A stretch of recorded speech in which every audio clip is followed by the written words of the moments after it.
Cycling has become incredibly popular in our area given the beautiful roadside views and challenging terrain. Some of the routes are so physically demanding, in fact, that two world-class cyclists have chosen to live and train here. Join us today as we catch up with Andrea Dvorak and Ben King to find out what it takes to be a professional cyclist and why, when they could live anywhere in the world, they've chosen to prepare for their competitions right here in Albemarle County. Come on! So let's start off talking about how you got started, when and why you became a cyclist. All right, well, as is common with women, actually, I got to start a little later than perhaps most men do.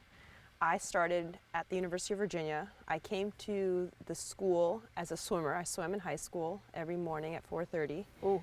Yeah, a lot of swimming in high school, so when I got to college, I was done with the water. The University of Virginia had a great cycling team, great support network, coaches, other cyclists who really showed me the ropes, and that's when I started. Huh, Yeah. Okay. And how about you, Ben? I got into it because my dad used to race. He was like an elite amateur, raced internationally, and when I was 13, he took me on my first ride on the road, and I loved it. I think I started mountain biking more and ended up racing and getting results and just had a really consistent progression throughout the ranks. I would love for you all to talk about some of your favorite accomplishments so far. There's a lot. Well, that's nice of you to say. So yeah, I've been racing now for 7 years, and my role is more of a team helper. They call it a domestique rider. So many of my accomplishments, my greatest accomplishments, have been accomplished by my teammates. And because you work so hard for them day in and day out at the races and really slave for them during the race. In what way? Talk about what you're doing. That's really interesting. Okay, so for example, one of my teammates a couple years ago won the women's Giro d'Italia.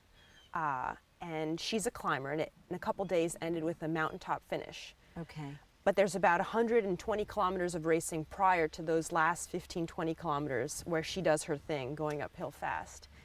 So we had to protect her, ride the front, and you expend so much energy making sure she's always with you, that nothing is up the road, that she has the opportunity to arrive at the base of that mountain. All of the tactics and strategy are based off the wind mostly, because the person in front is doing 30% more work than the person in the slipstream. So Right. the team leaders, they need someone to block the wind for them.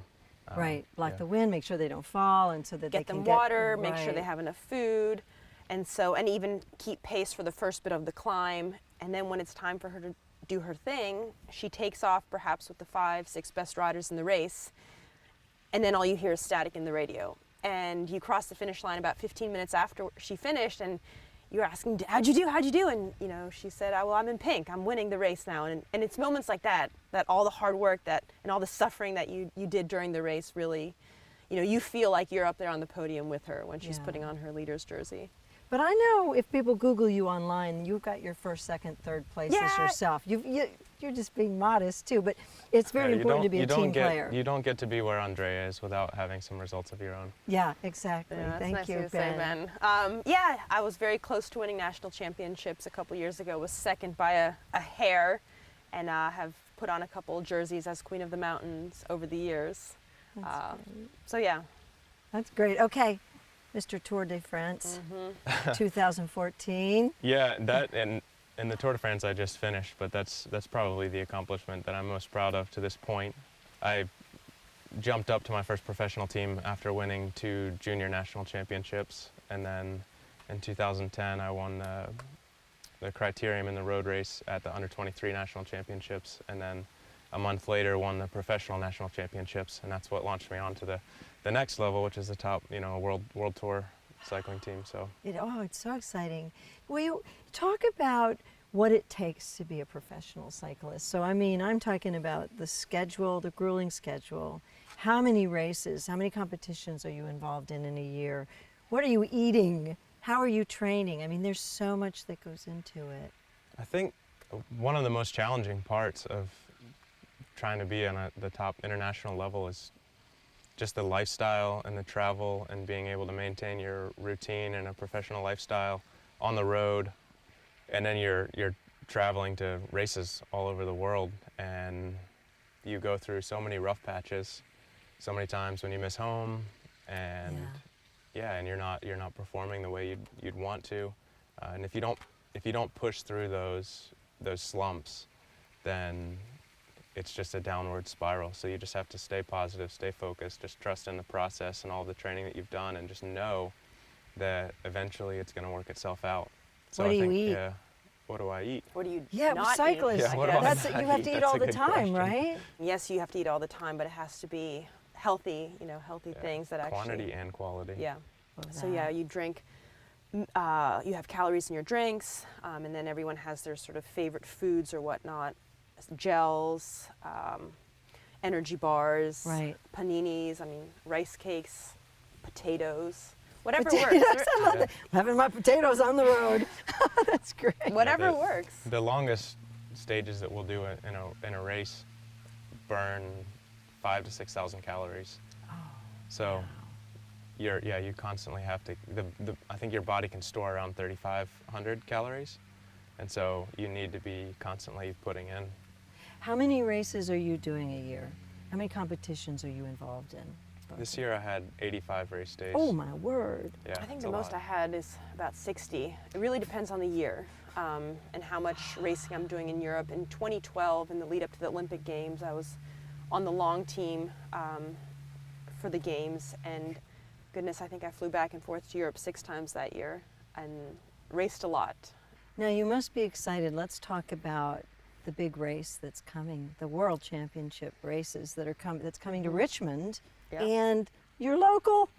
I think it's the World Championships. That's the pinnacle of the sport. It's a highlight of the season, and it's one of the greatest honors to represent your nation racing in the World Championships. So to have that kind of visibility for Virginia and for Richmond, it's going to be pretty cool. My teammates get sick of hearing me talk about Virginia Good. because Well, we have the good for best them. training here. It is. I agree. We've been all over the world racing and training, and I agree with Ben. It's the best riding right here in Virginia. You can do a 6-hour ride, a 100-mile ride without going through a single stoplight. Really without seeing a single car, perhaps a cow in the road that's gotten loose, but that's it. You go by beautiful vineyards, the beautiful mountains. Yeah. There's a little bit of everything here. So what would be the advice that you would give to a rising cyclist who really is considering being a professional? What's the most important piece of advice you think you would offer? A young person?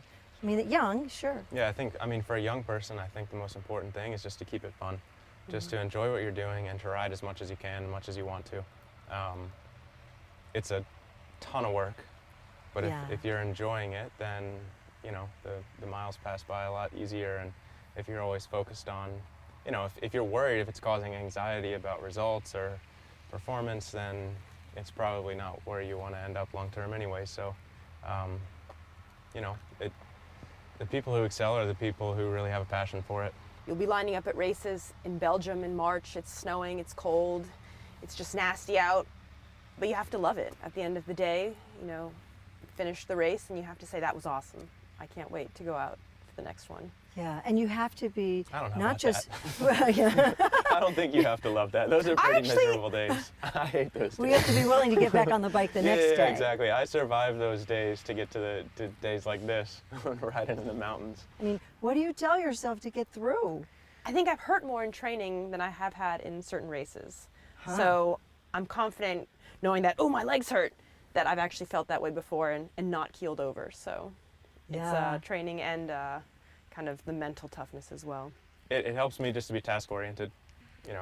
When you start to let doubts creep in, that's where you encounter your weaknesses. Yeah. And so I just try to focus on what my role is for the day, whether I'm supposed to go in the early breakaway. I think about what combinations of teams are going to be trying to go in the breakaway, what's going to be a move that I want to cover. It's just and this then focus, you know just what this to do. total. It's automatic. We train 25, 35 hours a week. You try to block out the pain, and that's the most intense. And the most important is yeah. to keep that poker face. You definitely don't want to let anyone around you know that you're having an off day or your legs are She's hurting. serious No, competitor here. but I like that. sometimes- She's- Yeah, but Or you can sometimes- play the but opposite. yeah, exactly. Oh, Sometimes and then It is a mind game, like, Yeah. I'm Yeah. hurting, but if you look I feel smooth, good. they're gonna back off. They're gonna save something. And they're gonna give you the chicken wing to pull through and do some more work. But yeah, if you really look like you're suffering and you're not that much, they're gonna think, oh, maybe I can drop this jump, and they're gonna, you know, That is true. spill a little extra gas, and then you jump them at the end. You only have Not You know we're getting the to the strongest rider doesn't always win. Usually no. Quite often the is strongest true. rider just beats himself up all day long, and I've heard many It doesn't times win. and had the same experience. Perhaps the day that you line up and you start riding the first few miles, you're like, oh, I just feel awful. Those are some of the days you have your best races. You know exactly what to do when to use energy, and yeah, you get Yeah. better at conserving energy and not Yeah. wasting energy. So, you know, I think that was an adjustment I had to make coming to the World Tour. And the junior and under 23 races, I was one of the stronger guys physically, and I just raced like an idiot. I Well, you were was just burning young. energy left and right. I was moving up in the wrong places because I could. And then I got into the World Tour, and I can't do stuff like that anymore.